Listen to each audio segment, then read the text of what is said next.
Noong nilikha po ng Diyos ang unang tao sa katauhan ni Adan. Si Adan po, nung nilikha ng Panginoon, mismo sa bibig ng Diyos, lumabas at winika ng ating Diyos. Nung makita niya si Adan na kanyang nilikha ayon sa kanyang wangis, ganito po ang sinabi ng Panginoong Jesus, "It is not right for man to be alone." Kaya ang ginawa po ng Panginoon, pinatulog po niya sa mahabang pagtulog si Adan.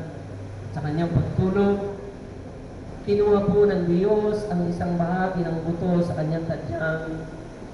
At mula po sa butong iyon ay nilikha po ng Diyos ang isang babae. At matapos pong likhain ng Diyos ang isang babae, ito po ay ipinagkaloob niya kay Adan.